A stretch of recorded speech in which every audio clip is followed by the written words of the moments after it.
KPM.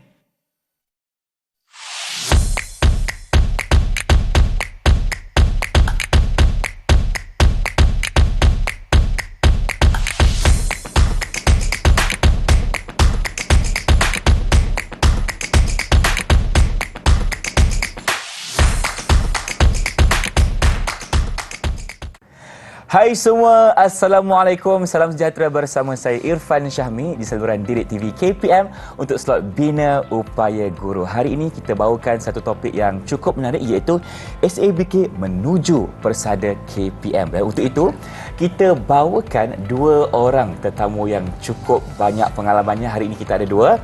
Yang pertama di sebelah kiri saya kita ada Ustaz Saifuddin bin Husin, Timbalan Pengarah Sektor Pengembangan Sekolah Agama, Bahagian Pendidikan Islam, Kementerian Pendidikan Malaysia. Assalamualaikum Ustaz, apa khabar? Waalaikumsalam warahmatullahi wabarakatuh. Sihat ya? Selamat, Alhamdulillah. Alhamdulillah, terima kasih.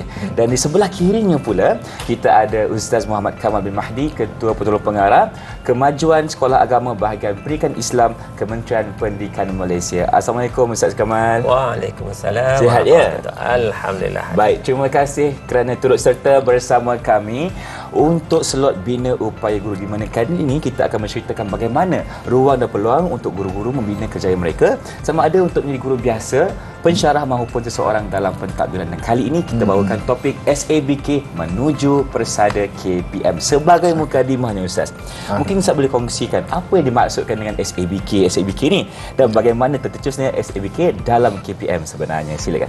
Tuan-tuan, puan-puan yang saya kasihi sekalian, apabila kita menyentuh mengenai dengan SABK, untuk makluman Irfan, ia merupakan singkatan ataupun akronim bagi Sekolah Agama Bantuan Kerajaan. Jelas. Kerajaan kita meminta supaya KPPM pada masa itu, Tan Sri Murad, untuk menubuhkan satu jawatan kuasa untuk melihat balik mengenai dengan orang kata perkembangan mengenai dengan sekolah agama. Hasil daripada perbincangan jawatan kuasa khas ini, alhamdulillah, telah banyak perkara-perkara yang telah diputuskan. Di antaranya adalah untuk mendaftarkan sekolah-sekolah agama negeri. Sekolah agama ini ataupun pendidikan Islam ini bermula daripada abad yang ke-15 lagi. Ya, bermula tahun 1400 yang lampau. Kalau kita lihat zaman Melaka, Kesultanan Melaka dulu, ya, para miswara, Iskandar Shah, apa semua sekali tadi, dan di situlah bermulanya pendidikan Islam ini. Namun begitu, pendidikan Islam ini bermula di rumah, ya, bermula di rumah. Kemudian ada yang institusi-institusi yang dibina oleh tok guru di tepi-tepi rumah mereka. Kemudian Jabatan Agama Islam Negeri mengambil alih, ya, mengambil alih untuk membina secara tersusun, dan kita di peringkat Kementerian Pendidikan Malaysia telah pun membina, menyusun balik, menyelaras balik mengenai dengan sekolah-sekolah agama negeri ini, bermula pada tahun 2005. 2005. 2005. Ya. 2005 ini adalah tercetus hasil daripada selepas daripada kemerdekaan. Ya, selepas daripada kemerdekaan, pendidikan Islam ini masih lagi berada di luar sistem. Masih belum masuk dalam KPM lagi. Belum masuk dalam KPM lagi. Ya. Pada tahun 1960, ya, 1960 kurikulum mula masuk dalam sistem kurikulum kebangsaan, dan daripada sistem kebangsaan ini, maka pada tahun 1977 kementerian merasakan perlu diambil alih sekolah-sekolah agama ini. Baik, okey. Itu dari segi permulaan kepada bagaimana tercetusnya SABK dalam Kementerian Pendidikan Malaysia. Dan mungkin Tuan boleh jelaskan, Ustaz boleh jelaskan kepada Irfan dan penonton di rumah bagaimana bentuk bantuan yang diberikan kepada sekolah yang mendaftar sebagai SABK ini. Silakan. Sekolah SABK ini, kalau kita melihat pada awalnya, ya, pada awalnya apabila kita serap masuk, kita daftarkan sekolah-sekolah tersebut, maka dari di peringkat awalnya adalah kita memberi ikhtisas kepada guru-guru. Itu di bawah bantuan kerajaan kita. Baik. Ya. Kemudian dari sudut emolument ataupun gaji-gaji mereka pun juga kerajaan kita memberi bantuan kepada mereka mengikut grade dan juga berkeliling yang dibenarkan SPP yang berkuat kuasa semasa. Base kepada grade gaji lah ya. Gaji, dan mereka itu diberi lantikan dengan lantikan tetap. Di samping itu juga untuk murid-murid kita ada banyak kita ada bantuan PC awal persekolahan, bantuan geran per kapita, mata pelajaran, bantuan prasekolah. Kemudian bantuan makanan kalau di asrama kita ada bantuan makanan asrama, bantuan perjalanan dan juga dia panggil apa tu? Pengangkutan dan juga perjalanan di asrama. Maksudnya pergerakan mereka dari rumah ke sekolah macam tu ke? Pergerakan dari asrama biasanya kita gunakan untuk mereka kalau untuk solat jemaat jauh. Mungkin ada bas ataupun fan yang akan untuk program-program di luar daripada asrama, daripada sekolah, mereka akan gunakan peruntukan kita tadi lah. Maksudnya yang besarnya perkhidmatan berkaitan dengan perkhidmatan kawalan keselamatan, berkaitan dengan perkhidmatan kebersihan bangunan dan kawasan. Yang ni Kementerian Pendidikan akan buka tender untuk membantu sekolah-sekolah ni bagi memastikan keceriaan dan kebersihan sekolah lah supaya kondusif. Baik, terima kasih saya ucapkan kepada Ustaz Kamal dan juga Ustaz Saifuddin kerana berkongsi kepada kita tentang bagaimana wujudnya SABK dalam Kementerian Pendidikan Malaysia dan antara bantuan yang diberikan bukan sahaja kepada guru, malah kepada murid-murid yang ada di sekolah situ.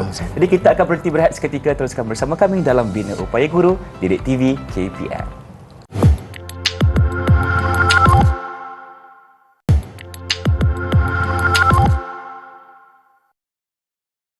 Kembali menyaksikan slot Bina Upaya Guru Didik TV KPM bersama saya Irfan Syahmi dan dua tetamu yang cukup hebat orangnya. Kita ada Ustaz Saifuddin dan juga Ustaz Kamal di sini. Kita nak tahu Ustaz, mungkin kepada Ustaz Kamal dulu. Sekiranya adik-adik kita di sekolah SABK ni dah selesai pengajiannya di situ, dan apakah antara peluang yang mereka ada untuk melanjutkan pengajian mereka? Okey, terima kasih Cik Irfan. Alhamdulillah untuk anak-anak kita yang berada di sekolah agama bantuan kerajaan ni, Kementerian Pendidikan Malaysia telah mendaftarkan mereka pada tahun 2005, bermula 2005, telah pun menyusun kurikulum yang khusus untuk anak-anak kita yang berada di sekolah agama khusus SABK ini dengan satu kurikulum yang disebut sebagai kurikulum bersepadu dini, akronim kepada KBD, dan kurikulum bersepadu tahfiz, akronim kepada KBT. Okey, kedua-dua kurikulum ini telah pun diselaraskan oleh Kementerian Pendidikan dan diiktiraf sebagai kurikulum kebangsaan bermula tahun 2013. Kedua-dua kurikulum ni nak melahirkan individu ataupun murid-murid di sekolah agama SABK yang akan melanjutkan pengajian mereka ke universiti tempatan di negara ataupun ke universiti luar negara. Hasrat besarnya untuk yang di bidang dini itu adalah untuk melahirkan pelapis ulama. Ini hasrat besar Kementerian Pendidikan lah. Kalau kita di vocational sebagai contoh nak lahirkan kata murid-murid yang mahir dalam bidang-bidang teknikal mereka. Tapi kalau sekolah agama ni nak melahirkan mereka yang bakal menjadi pelapis ulama. InsyaAllah. Okey, itu untuk yang bidang dini. Manakala di bidang dini dan tahfiz tu juga ada bidang yang satu tambahan untuk sains. Oh, ada sains juga? Ada sains. Jadi ada sains tulen untuk mereka, dan untuk anak-anak ini selepas mereka menamatkan pengajian di universiti tempatan ataupun di luar negara, harapan kementerian adalah untuk melahirkan anak-anak yang bakal menjadi teknokrat dan profesional yang memahami agama ataupun teknokrat dan profesional mutadayyin. Ya, dua aliran besar ini telah pun diperkenalkan dan alhamdulillah, maknanya kalau sebagai contohlah anak-anak kita tahfiz setiap tahun lebih kurang kementerian akan melahirkan lebih kurang 2,500 lebih kurang mereka yang hafaz 30 juzuk.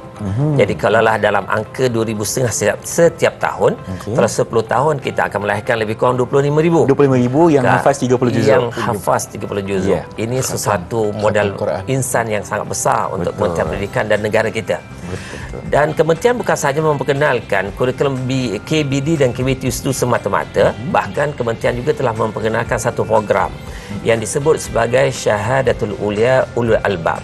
Satu-satunya program ini dilaksanakan di Sekolah Menengah Imtiaz Yayasan Islam Terengganu.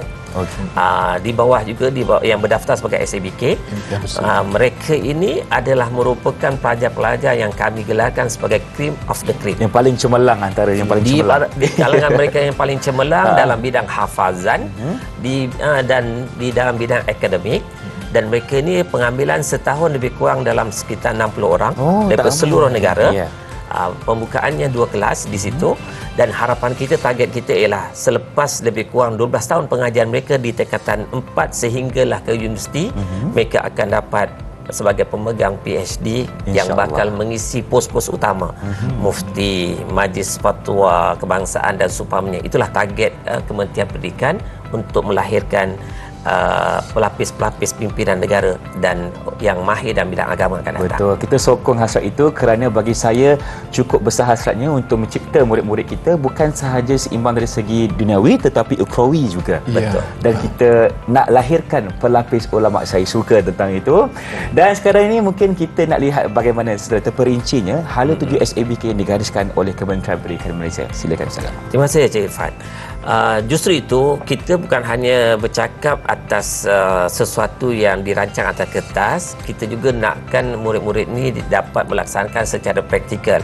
Dari sudut akademik kita dah ada kurikulumnya, manakala dari sudut pengisian ketika mereka berada di asrama, antara perkara-perkara yang boleh membina sahsiah jati diri murid-murid ini, kementerian telah pun menggariskan murid-murid itu diprogramkan seperti solat berjamaah di surau asrama. Secara hariannya mereka melaksanakan program untuk membaca suratul mulk ataupun suratul waqiah sebelum tidur, bangkit tidur awal untuk memastikan solat subuh berjamaah itu dilaksanakan di awal waktu. Begitulah program-program yang berkaitan dengan khidmat murabbi, budaya untuk memastikan budaya salam itu terjadi dan berlaku. Itu di sudut pembinaan sahsiah diri di antaranya. Di samping itu, kementerian juga ingin memastikan untuk meningkatkan kualiti pengurusan pendidikan di SABK. Pengetua-pengetua di SABK yang asalnya mungkin tidak mengikuti kursus MPQL untuk kepengetuaan, maka kementerian menyusun untuk bagaimana MPQL itu perlu diikuti oleh setiap pengetua, dan akhirnya pengetua-pengetua yang menguruskan sekolah-sekolah ini di kalangan profesional yang mahir dalam bidang pengurusan. Baik. Di samping itu juga untuk bidang guru pula, kementerian sebagaimana yang disarankan oleh Timbalan Ketua Pengarah Pelajaran yang bahagia Dr. Ahmad Rafi Cik Kasim, mencadangkan supaya SABK boleh melahirkan 200 guru pakar, guru cemerlang untuk pada masa-masa ke depan. Nak menunjukkan bahawa kementerian sangat prihatin kepada SABK, bukan sekadar guru biasa, tetapi nak melahirkan guru-guru cemerlang, guru pakar yang berada di sekolah-sekolah SABK mengikut option masing-masing. Selain itu juga, target kami melalui program yang disusun oleh Bahagian Pendidikan Islam melalui PSA, maka kita nak melahirkan sekolah-sekolah yang akan mencapai GPS bawah 2, grade rata sekolah ini untuk SPM bawah 2 untuk tempoh 3 tahun nanti, tak kurang 10% sekolah daripada 186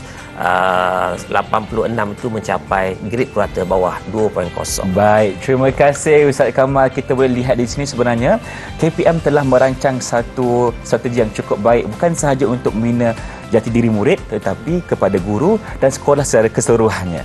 Jadi kita akan berhenti berehat seketika, teruskan bersama kami dalam Bina Upaya Guru Didik TV KPM selepas ini.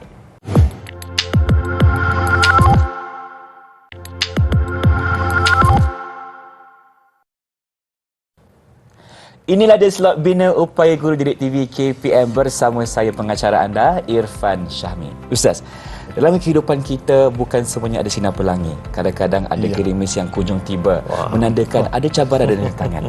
Dan dalam organisasi SABK ni, saya rasa dah pasti mungkin ada isu dan cabarannya. Mungkin boleh saya kongsikan sedikit, silakan. Okey, terima kasih Irfan. Irfan dan para penonton yang saya kasihi sekalian. Untuk membina sebuah institusi pendidikan dan kita nak masukkan dalam Kementerian Pendidikan yang begitu besar, keluarga yang begitu besar. Satu di antara cabaran-cabaran yang kami hadapinya adalah mengenai dengan untuk menyelaras, ya. Kalau kita lihat sebelum ini, sebelum 2005, sistem pendidikan di sekolah-sekolah institusi pendidikan di luar sana tadi mempunyai CJ yang pelbagai, ya.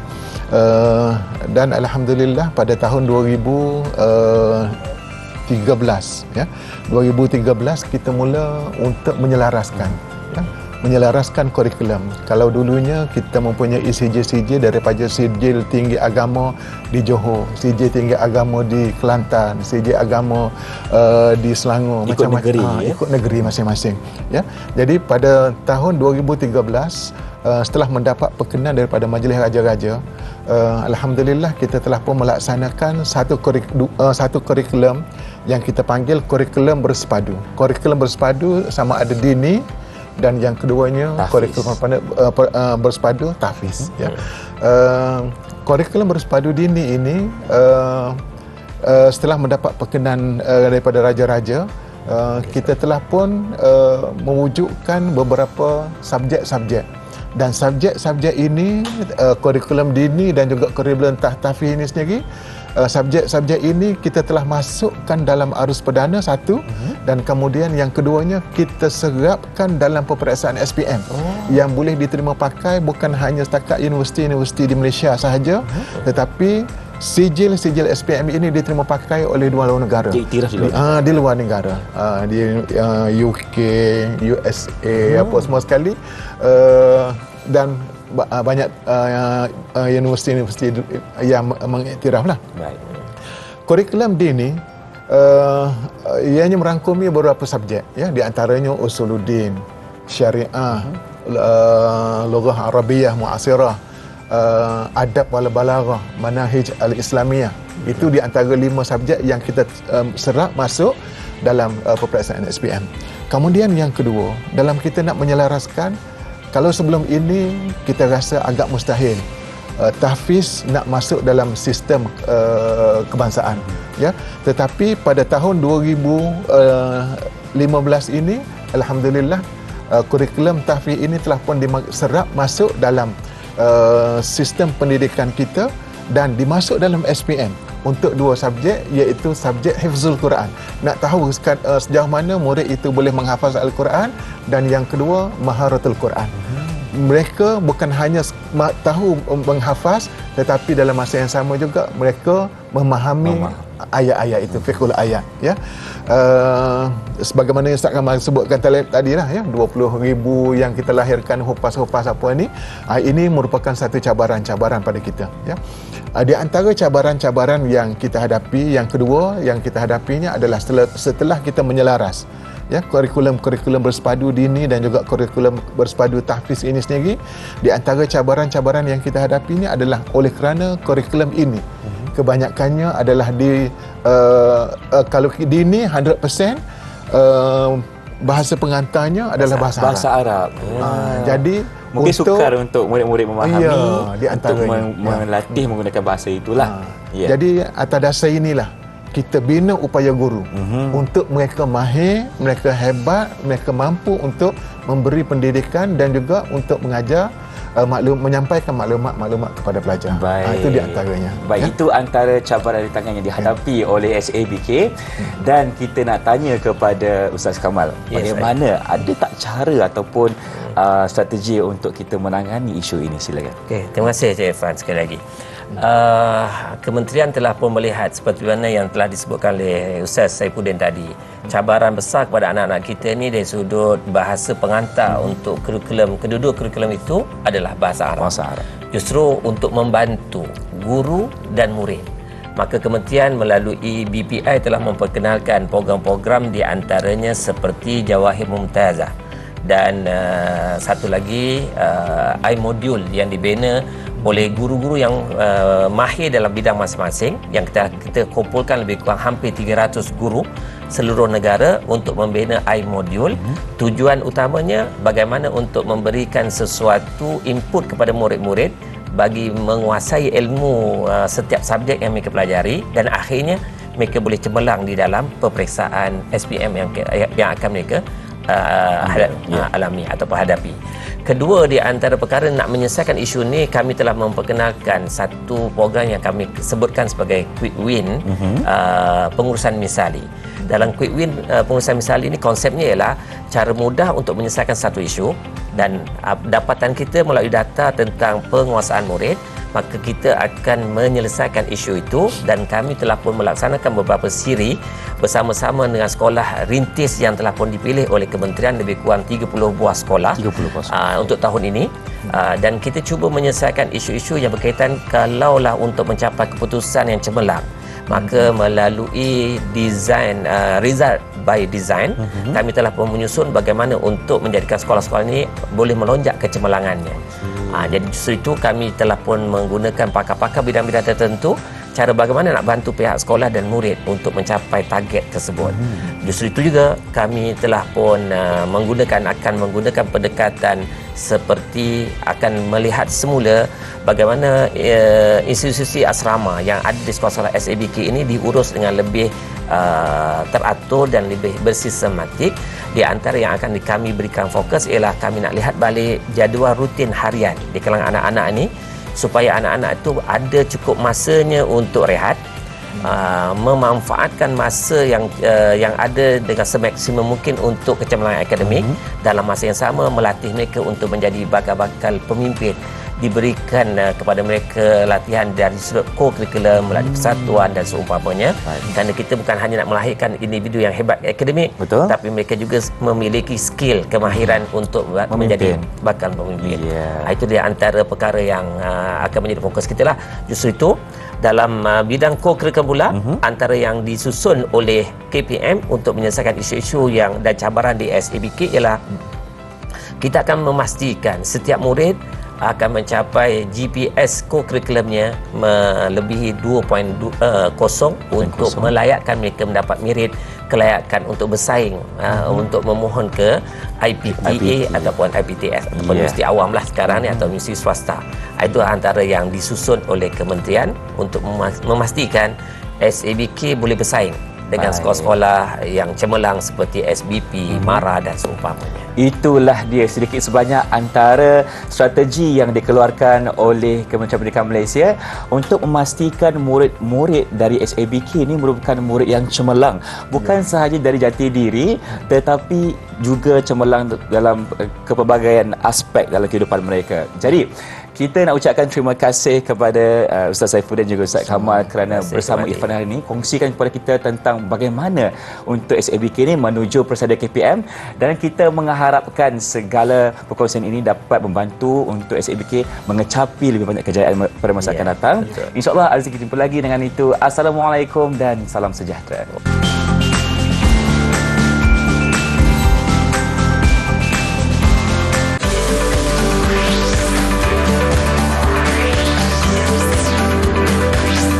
Didik TV KPM.